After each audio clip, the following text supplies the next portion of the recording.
the site of the forgotten ship. The Atlantic was vast and unforgiving, and on a cold December night, it whispered tales of the lost.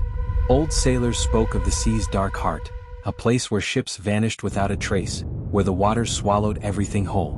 But none spoke of a ship that defied time, a vessel that sailed with no crew, carrying only the weight of its tragic past. Captain Samuel Hawke had heard the stories, the ones that mothers whispered to their children as the wind howled outside, the ones that seasoned sailors shared in hushed tones after too many drinks. He had been a mariner for over 30 years, weathered enough storms and seen enough strange sights to know that the sea had its mysteries. But nothing had prepared him for what he would witness one cold, moonless night off the coast of Florida. It had started like any other voyage. The Wanderer, a sturdy merchant ship, was bound for the Caribbean with a load of cargo, spices, textiles, and rum for trade. The crew was small but experienced, and Captain Hawke knew the waters well. But as the night wore on, a dense fog rolled in from the open sea, thick and suffocating. Visibility dropped to nearly nothing, and even the seasoned sailors grew uneasy. "Sir, we've got to make a course change," First Mate Clayton warned, his voice strained with tension. "We're getting too close to the Gulf Stream." Hawke grunted in acknowledgement but made no move to alter the ship's path. He was a man of certainty, of control, and this was just another fog bank, just another passing moment. But as the fog enveloped them completely, a strange stillness settled over the ship. It was as though the sea itself had fallen silent, the waves no longer lapping against the hull. Suddenly a shout echoed through the mist. "Captain! The ship! Off starboard!" Hawke's heart skipped a beat. He turned sharply to see a shadow emerge from the fog, a ship, but one unlike any he had seen before.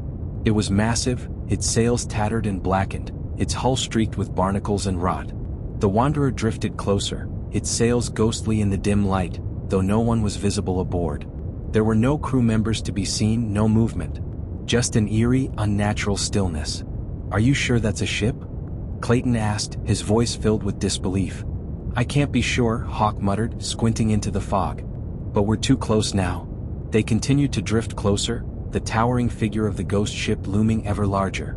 The Wanderer came within a stone's throw of the ship, and then with a sudden jolt, the wind picked up again, forcing Hawke to steady himself. "Turn hard to port." Hawke barked, his voice now sharp with command. But as he tried to steer the Wanderer away, the strange ship seemed to pull them in, like a force beyond human understanding was at work. The ghost ship came into full view then, as if the fog had been waiting for the right moment to release its hold. It was a ship, but no ship at all. Its timbers were blackened with age and salt, its sails shredded, the mast crooked and bent as though broken by some ancient storm. The Wanderer was nearly level with it now, but the crew could see that no one stood on deck. "The hell?" Clayton whispered under his breath, his eyes wide with fear. Captain Hawke was transfixed, unable to look away. A sense of dread weighed heavily on his chest, but his curiosity drove him forward. He grabbed a spyglass from the railing and held it to his eye. His breath caught. The deck was littered with what appeared to be old, rotting bodies. The air around the ship was thick with decay, a smell of death and salt water that burned his nostrils. And yet, there was something inexplicably strange about it, something wrong. The bodies were not human. He pulled back the spyglass and turned to Clayton. "This is no ordinary ship. We need to pull away from it now." But before he could give the order, the wind died down, and with it, the eerie silence returned. The fog rolled back in thicker than ever, swallowing the ghost ship from view. "Where'd it go?" Clayton asked, his voice shaking. Hawke didn't answer. He was already moving toward the wheel, ordering the crew to steer them out of the mist. But as they moved away, his mind couldn't help but linger on the ship they had seen. The bodies, the wreckage, it all felt too real, too present for a mere ghost story. And then, as suddenly as it had appeared, the fog lifted. The sea was calm again, the ship was gone, but Hawke felt the weight of its presence linger in his bones. The crew went about their work, but no one spoke of the ghost ship. It was as if they had all agreed silently to forget, to push the memory out of their minds. But Hawke knew better. The ship was real, and whatever it wasn't finished with them. As the night stretched on and the crew went to their quarters, Hawke lingered at the helm, his thoughts consumed by the strange ship. He hadn't seen it clearly enough to identify it, but he knew one thing for sure: it wasn't done yet. Hours passed and the mist returned. This time it was thicker, heavier, suffocating. The wind howled in the distance as though a storm was rolling in. But Hawke wasn't prepared for what came next. A scream. The shout came from below deck, high-pitched and filled with terror. It was a voice he recognized, Lieutenant Briggs, a young sailor who had been with him since the beginning of his voyages. The crew rushed up from below, but by the time they reached the deck, Briggs was already gone. There were no signs of struggle. No blood. No trace. The crew searched the ship frantically, but Briggs was nowhere to be found. Hawk's heart sank as he realized what had happened. It was the same thing that had happened to countless others over the years. They had seen the ghost ship, and now it had claimed another soul. The atmosphere on board the Wanderer turned cold. The sea felt darker, more oppressive, as if something watched them from just beyond the fog. And in the distance, Hawk could have sworn he saw it. The ghost ship, its sails flickering in and out of view as though it was following them. The crew was unnerved, but Hawk refused to let fear take hold. He kept the ship on course, ignoring the whispers that passed between the men. And then one by one they began to vanish. A crewman, then another. And another. It wasn't until the fourth sailor disappeared that Hawk realized something terrible. No one on board the Wanderer was safe. As the fog grew thicker, suffocating every breath they took, and the wind howled like a distant cry for help, Captain Hawk understood the truth. The ghost ship was not just a ship, it was a curse, an ancient evil that had claimed countless sailors before him. And now it was coming for him. The curse of the ghost ship.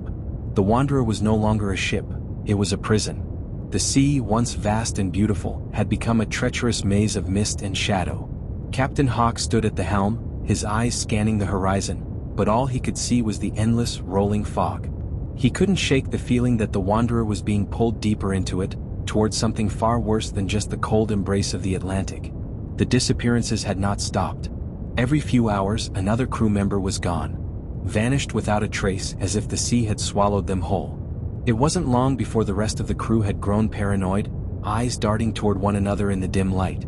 They began to speak in hushed whispers, their faces drawn with fear, but Hawk refused to show his unease. He had seen the ghost ship again, always in the distance, always just on the edge of the fog, like a phantom stalking its prey.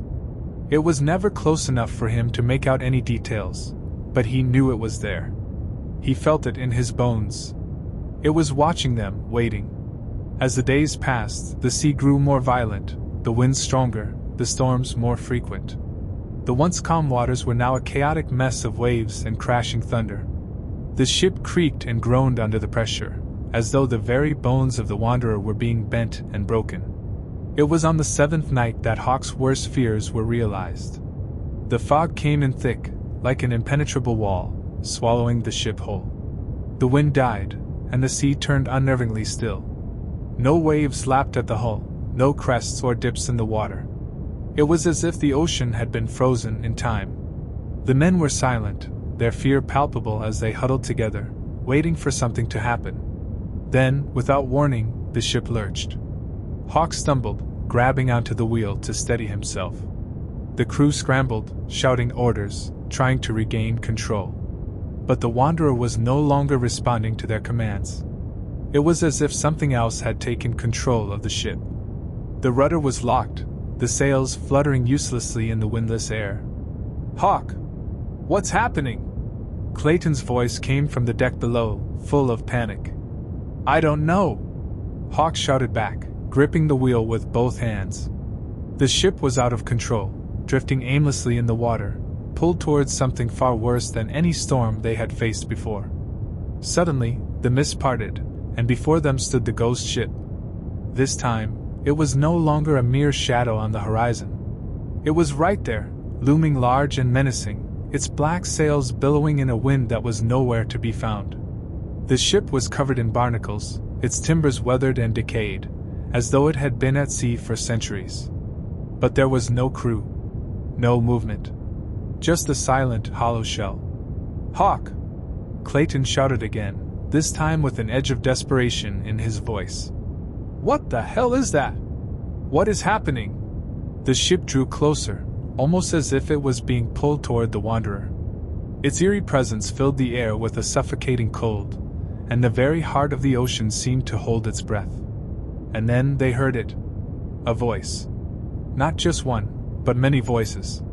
Soft, whispering, as though they were coming from all around them, echoing in the very air. The voices grew louder, their tone frantic, pleading. "Help us! Free us! "We are the lost." The crew looked around in confusion and terror. The whispers seemed to come from everywhere, every corner of the ship, every crack in the wood. They were all around them. Hawk's heart raced as the realization hit him with a chilling force. The ghost ship was no myth.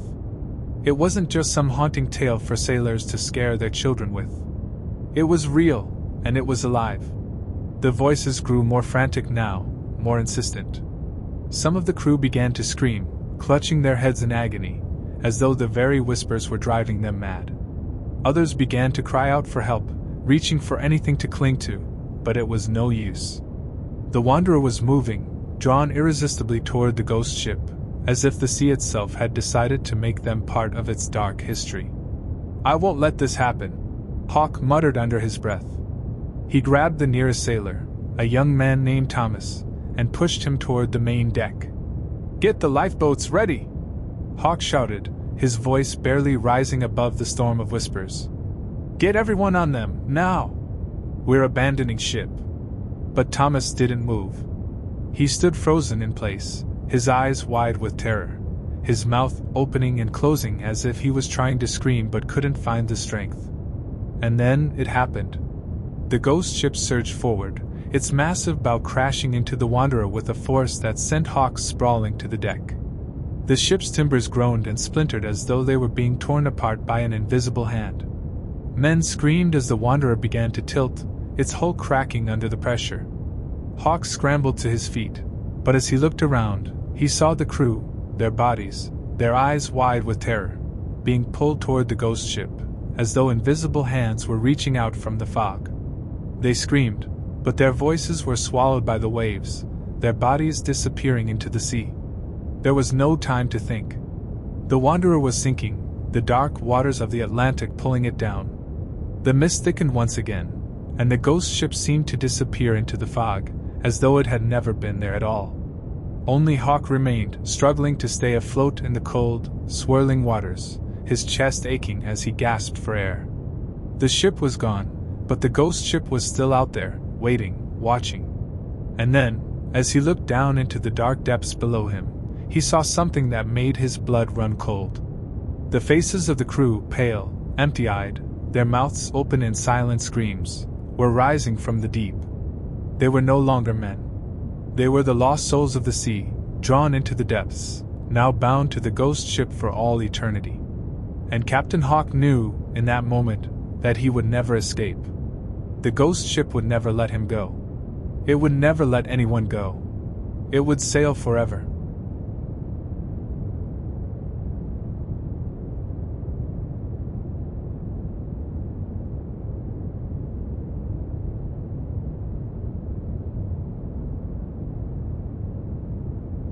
The abandoned town that no one dares enter, the most haunted place in America. There are places in America where the very ground seems to breathe with history, where the past clings to the air, thick and heavy, whispering tales of lost souls. But there is one place, forgotten by time, abandoned by life, that stands as the most feared, most haunted, and most cursed of them all. It's called Black Hollow, and it's a town that no one dares enter, not since the tragedy that befell it over a century ago. Tucked deep in the woods of West Virginia, Black Hollow was once a thriving mining community, full of life, full of people, until the day the mines collapsed, burying dozens in a terrifying and tragic disaster. The town was never rebuilt. No one came to reclaim the land. It was as though the earth itself had swallowed the town whole, leaving only ruins to serve as a reminder of what had been lost. But what truly made Black Hollow infamous was what followed the disaster. It wasn't the bodies of the miners that were left behind, though their ghosts surely haunted the shadows of the town. It was something darker, something far more sinister. They say the curse of Black Hollow began the night the last body was pulled from the wreckage. Some claim it was the restless spirits of the miners, angry and vengeful for the way they had been trapped, their lives stolen away without warning. Others whisper that the curse was far older, that the land itself was cursed, an ancient evil stirred by the mining, the bloodshed, and the greed that had taken root in that forsaken place. But the stories of what happened next, the disappearances, the strange lights in the sky, the eerie sounds that echoed through the night, are enough to keep anyone away. No one who has entered Black Hollow has ever returned. Not alive, anyway. My name is Emily Waters, and I didn't believe in ghost stories. I didn't believe in curses or haunted towns. I thought it was all superstition, the kind of nonsense old people tell to scare children. That was until I stumbled across Black Hollow on one of my solo hiking trips into the West Virginia wilderness. I had heard the legends, of course. Everyone in the area had heard about Black Hollow. It was the sort of story you tell around a campfire, the kind of tale meant to make your skin crawl. But I was no believer in such things. I was a journalist, a skeptic, a woman who had no time for anything beyond facts and reality. So when I found the faded map in an old library, listing the location of Black Hollow, I was intrigued. I wanted to know the truth. I wanted to see it for myself. I wasn't prepared for what I found. The town was barely visible, swallowed by the thick forest that had crept over it like a predator suffocating its prey. Trees twisted and groaned, their branches reaching out like skeletal hands, their leaves darker than any forest I had seen before. As I walked through the woods, the ground beneath me felt unnaturally soft, as though I was treading on ground that had been disturbed, but never fully settled. It was eerily quiet. No birds. No insects. Just the sound of my boots crunching on the overgrown earth. When I first stepped into the town, I thought I had stumbled across some old mining ruins, rusted equipment, crumbling buildings, and what remained of the collapsed mine shaft. But as I ventured further in, I noticed something strange. The houses, though empty, still had the remnants of life. A rocking chair swayed on a porch, its motion completely silent. A cracked window showed a glimpse of an old rocking horse in a bedroom, frozen in time, the dust coating it like a shroud. As I made my way deeper into the town's center, I felt an unmistakable heaviness in the air. The temperature dropped, and the wind seemed to pick up, howling through the empty streets like a mournful wail.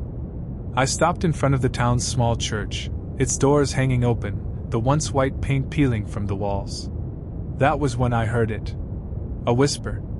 Soft at first, barely audible, like a faint breath on the back of my neck. I turned, but there was no one there. The town was empty, save for me. But the whisper didn't stop. It grew louder, more distinct. Leave! I froze. My heart raced in my chest as I slowly turned toward the church. Inside, there was a figure, standing in the shadows. A woman, but not a woman. Her form flickered like smoke, and her face was a blur, distorted and warped. Leave now, she whispered again, her voice cold and hollow, sending chills through my body. I stepped back, my breath catching in my throat. The air around me was thick, and I could feel the oppressive weight of something ancient, something hungry. And then, the ground trembled beneath my feet. The faint whisper turned into a growl, a low, guttural sound that came from deep within the earth itself. The ground cracked open, splitting like the jaws of some monstrous beast, and from the depths, someone, reached up. A hand, bony and pale, clawing its way out of the earth. I turned and ran. The town seemed to come alive around me, its buildings shifting and warping as though they were not meant to exist in this world. Shadows flickered at the edges of my vision, and I could feel the presence of something moving behind me, its footsteps echoing in time with mine. I barely made it out of Black Hollow before the sun set. I could feel eyes on me the entire time, watching from the windows, watching from the trees. The eerie feeling didn't leave me when I reached the safety of my car. The whisper of the woman's voice still lingered in my ears. As I drove away, my hands gripping the steering wheel, I couldn't shake the feeling that Black Hollow was not truly abandoned. It was waiting for someone foolish enough to enter its cursed gates, someone foolish enough to uncover its secrets. And I was certain of one thing: I had barely scratched the surface.